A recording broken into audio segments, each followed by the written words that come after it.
semuanya, kemarin kita sudah berbicara mengenai nilai-nilai dasar ASN dari poin berorientasi pelayanan dan juga akuntabel. Nah, kali ini kita akan berbicara mengenai nilai-nilai dasar ASN dari poin kompeten.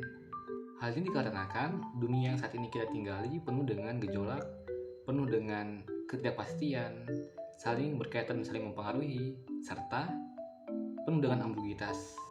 Atau yang menurut Miller, Roth, and Meehan dikenal sebagai faktor FECA yang merupakan akronim dari Volatility, Uncertainty, Complexity, and Ambiguity.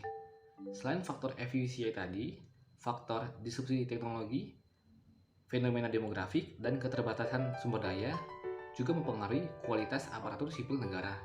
Keadaan ini merubah secara dinamis lingkungan pekerjaan termasuk perubahan karakter dan tuntutan keahlian, sehingga dibutuhkan penguatan kualitas aparatur sipil negara yang sesuai atau sejalan dengan dinamika tersebut. Undang-Undang Nomor 5 Tahun 2014 tentang aparatur sipil negara ternyata juga mengatur mengenai adanya hak pengembangan pegawai.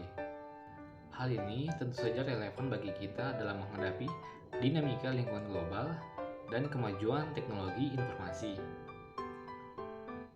Kita harus memberikan kinerja terbaik ketika kita bekerja di instansi kita masing-masing.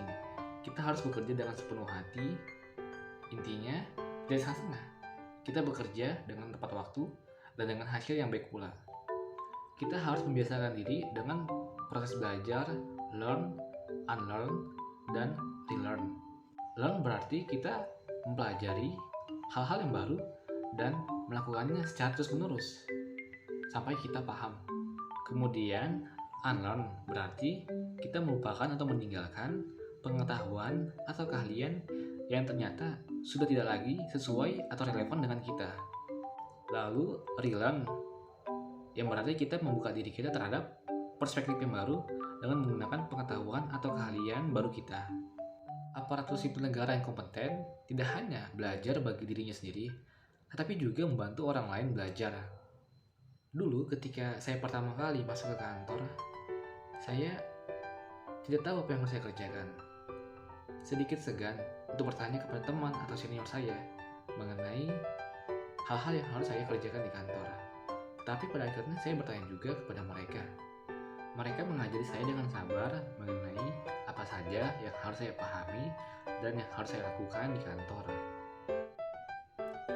Dari sikap mereka yang dengan senang hati mengajari saya menyadari bahwa mereka memiliki nilai dasar aparatur sipil negara dengan poin kompeten.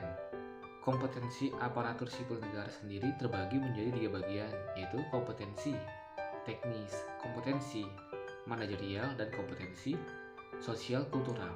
Kompetensi teknis diukur dari tingkat atau spesialisasi pendidikan, pelatihan teknis fungsional, dan pengalaman bekerja secara teknis.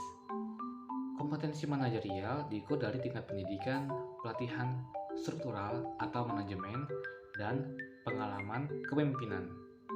Kompetensi sosial kultural diukur dari pengalaman kerja yang berkaitan dengan masyarakat majemuk dalam hal suku, agama, dan budaya, sehingga memiliki wawasan kebangsaan. Intinya, aparatur sipil negara perlu menjadi pribadi yang kompeten dalam lingkungan kerjanya, sehingga pengetahuan yang dimiliki boleh menjadi karya nyata yang sejalan dengan tujuan hidup dan mendorong kepada kesuksesan pekerjaan. Oleh karena itu, mari kita sama-sama tingkatkan kompetensi kita masing-masing agar kita bisa memberikan pelayanan yang maksimal kepada masyarakat. Sekian yang bisa saya sampaikan dalam video kali ini. Saya Yohanes Christian Glossaribu. Kurang lebihnya saya mohon maaf. Salam kompeten.